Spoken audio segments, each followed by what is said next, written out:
नमस्कार भक्तों, जय श्री कृष्णा। चलिए आज हम लड्डू गोपाल की सच्ची कहानी सुनते हैं। आशा है आप सभी को ये कहानी ज़रूर अच्छी लगेगी और ये कहानी आधा अधूरा ना सुने, पूरा सुने, तभी आपको समझ में आएगी। जय श्री कृष्णा, राधे राधे। सत्य कथा, लड्डू गोपाल के कदम। अति रोचक कथा। कमल किशोर सोने और हीरे के जवाहरात बनाने और बेचने का काम करता था। उसकी दुकान से बने हुए गहने दूर दूर तक मशहूर थे। लोग दूसरे शहर से भी कमल किशोर की दुकान से गहने लेने और बनवाने आते थे। चाहे हाथों के कंगन हो, चाहे गले का हार हो, चाहे कानों के कुंडल हो, उसमें हीरे और सोने की बहुत सुंदर मीनाकारी होती थी।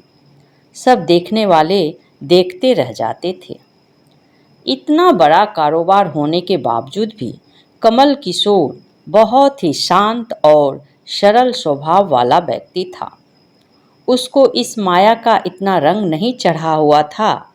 एक दिन उसका कोई मित्र उसकी दुकान पर आया, जो कि अपने पत्नी सहित वृंदावन धाम से होकर वापस आ रहा था। उस मित्र ने सोचा कि चलो थोड़ा सा प्रसाद अपने मित्र कमल किशोर को भी देता चलूं। उसकी दुकान पर जब वह पहुंचा, तब कमल किशोर एक कारीगर एक सोने और हीरे जड़ित बहुत सुंदर हार बनाकर कमल किशोर को देने के लिए आया था। कमल किशोर उस हार को देखते ही रह जाता है और उसका मित्र उसकी दुकान पर पहुंच जाता है। कमल किशोर मित्र अपने साथ वृंदावन से एक बहुत सुंदर लड्डू गोपाल, जिसका स्वरूप अत्यंत मोहक था, साथ लेकर आया था। जब उसका मित्र दुकान पर बैठा तो उसकी गोद में लड्डू गोपाल जी विराजमान थे। कमल किशोर लड्डू गोपाल जी के मोहक स्वरूप और सौंदर्य को देखकर अत्यंत आनंदित हो हुआ। उसने अपने हाथ में पकड़ा हुआ हार उस लड्डू गोपाल के गले में पहना दिया और अपने मित्र को कहने लगा कि देखो तो सही, इस हार की शोभा लड्डू गोपाल के गले में पड़ने से कितनी बढ़ गई है।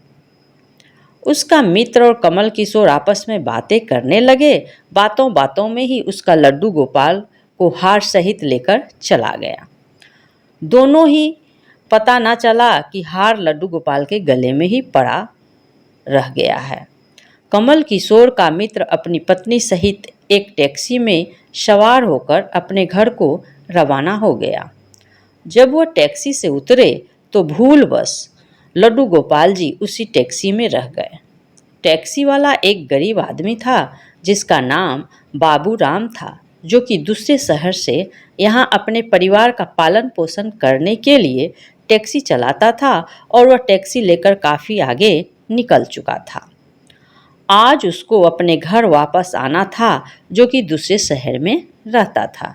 जब टैक्सी लेकर बाबू अपने घर पहुंचा तो उसने जब अपनी टैक्सी की पिछली सीट पर देखा तो उसका ध्यान लड्डू गोपाल जी पर पड़ा, जो कि बड़े शाही तरीके से पिछली सीट पर गले में हार धारण करके सुंदर सी पोशाक पहनकर हाथ में बांसुरी पकड़े हुए पसर कर बैठे हुए हैं। बाबू यह देखकर एकदम से घबरा गया कि यह लड्डू गोपाल जी इसके लिए है, लेकिन अब दूसरे शहर में से अपने शहर जा चुका था, जो कि काफ़ी दूर था। वह सवारी का घर भी नहीं जानता था, तो वह दुविधा में पड़ गया कि वह क्या करे। लेकिन फिर उसने बड़ी श्रद्धा से हाथ धोकर लड्डू गोपाल जी को उठाया और अपने घर के अंदर ले गया।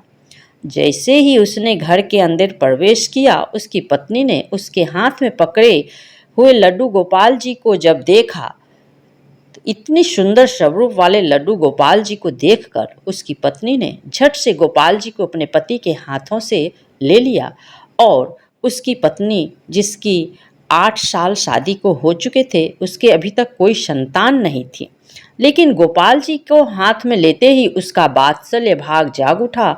उसकी ममतामयी और करुणामयी आंखें झरझर बहने लगी।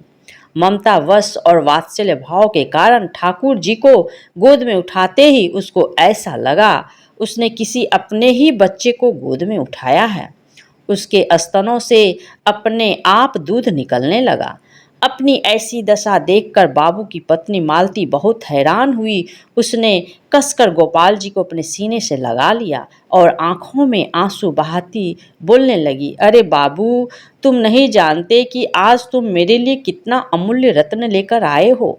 बाबू कुछ समझ नहीं पा रहा था कि मेरी पत्नी को अचानक से क्या हो गया है, लेकिन उसकी पत्नी तो जैसे बावड़ी सी हो गई थी। वह गोपाल जी को जल्दी जल्दी अंदर ले गई और उससे बातें करने लगी। अरे लाला, इतनी दूर से आए हो, तुम्हें भूख लगी होगी। और उसने जल्दी जल्दी मधु और घी से बनी हुई चूड़ी बनाकर और दूध गर्म करके ठाकुर जी को भोग लगाया। और उधर कमल किशोर ने जब अपनी दुकान पर हार को ना देखा तो उसको याद आया कि हार तो ठाकुर जी के गले में ही रह गया। तो उसने अपने मित्र को संदेशा भेजा। तो मित्र ने आगे से जवाब दिया, अरे मित्र, वह माखन चोर और चित्त चोर हार सहित खुद ही चोरी हो गया है। मैं तो खुद ही पर इतना परेशान हूँ। कमल किशोर अब थोड़ा सा परेशान हो गया कि इतनी कीमती हार ना जाने कहाँ चला गया। मुझे तो लाखों का नुकसान हो गया। लेकिन फिर भी अपने सरल स्वभाव के कारण उसने अपने मित्र को कुछ नहीं कहा और उसने अपने मन में सोचा कि कोई बात नहीं, मेरा हार तो ठाकुर जी के अंग ही लगा है। अगर मेरी भावना सच्ची है तो ठाकुर जी उसको पहने रखे। और उधर बाबू और उसकी पत्नी मालती दिन रात ठाकुर जी की सेवा करते। अब तो मालती और बाबू को लड्डू गोपाल जी अपने बेटे जैसे लगने लगे। लड्डू गोपाल जी की कृपा से अब मालती के घर एक बहुत ही सुंदर बेटी ने जन्म लिया। इस सब बातों का श्रेय वह लड्डू गोपाल जी को ही देते कि यह हमारा बेटा है और अब हमारी बेटी हुई है। अब हमारा परिवार पूरा हो गया। मालती लड्डू गोपाल जी को इतना स्नेह करती थी कि रात को उठ उठ कर देखती थी कि लड्डू गोपाल जी को कोई कष्ट तो नहीं है। ऐसे ही एक दिन कमल किशोर व्यापार के सिलसिले में दूसरे शहर आना पड़ा जहाँ पर बाबू रहता था। लेकिन दुर्भाग्यवश वो उस शहर में पहुंचा तो अचानक से इतनी बारिश शुरू हो गई कि कमल किशोर को जहाँ पहुंचना था वहाँ पहुंच ना सका। और तब वहाँ बाबू अपनी टैक्सी लेकर आ गया और उसने परेशान कमल किशोर को पूछा, बाबूजी, आप यहाँ क्यों खड़े हो?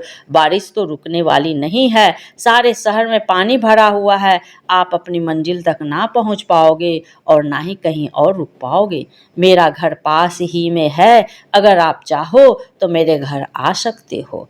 कमल किशोर, उसके पास सोने और हीरे के काफ़ी गहने थे। वह अनजान टैक्सी वाले के साथ जाने के लिए थोड़ा सा घबरा रहा था, लेकिन उसके पास और कोई चारा भी नहीं था और वह बाबू के घर उसके साथ टैक्सी में बैठकर चला गया। घर पहुंचते ही बाबू ने मालती को आवाज़ दी कि आज हमारे घर मेहमान आए हैं, इनके लिए खाना बनाओ। कमल किशोर ने देखा कि बाबू का घर एक बहुत छोटा सा था, लेकिन व्यवस्थित ढंग से सजा हुआ था। घर में अजीब तरह के इत्र की खुशबू आ रही थी जो कि उसके हृदय को आनंदित कर रही थी। जब मालती ने उनको भोजन परोसा तो कमल किशोर को उसमें अमृत जैसा स्वाद आया। उसका ध्यान बार बार उस दिशा की तरफ जा रहा था जहाँ पर ठाकुर जी विराजमान थे। वहाँ से उसको एक अजीब तरह का प्रकाश नजर आ रहा था। तो हार कर कमल किशोर ने बाबू को पूछा कि अगर आपको कोई ऐतराज ना हो तो क्या आप बता सकते हो कि उस दिशा में क्या रखा है? मेरा ध्यान उसकी तरफ आकर्षित हो रहा है। तो बाबू और मालती ने एक दूसरे की तरफ मुस्कुराते हुए कहा कि वहाँ पर तो हमारे घर के सबसे अहम सदस्य लड्डू गोपाल जी विराजमान हैं। तो कमल किशोर ने कहा, क्या मैं उनके दर्शन कर सकता हूँ?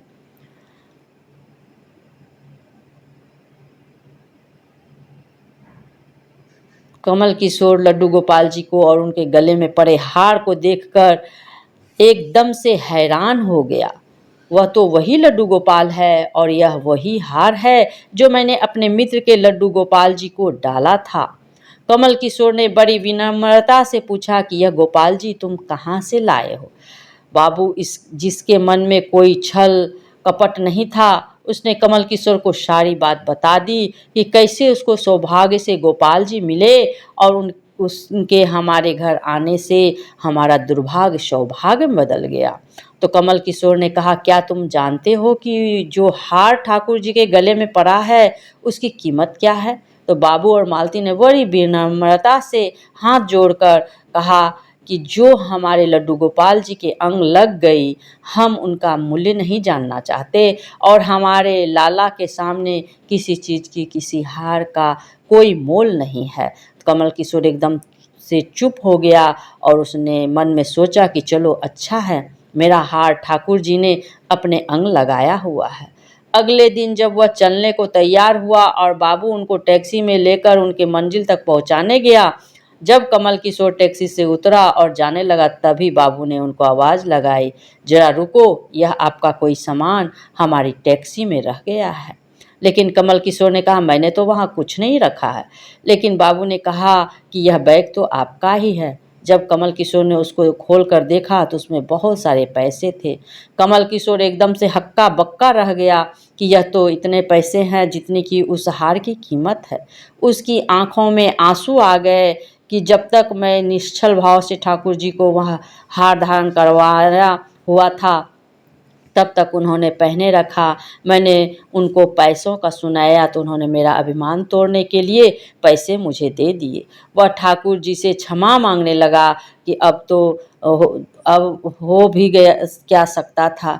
इसलिए हमारे अंदर ऐसे भाव होने चाहिए कि उसमें अहंकार ना होकर विनम्रता होनी चाहिए और ठाकुर जी जैसा चाहते हैं वैसा ही होता है। हम तो निर्मित मात्र हैं।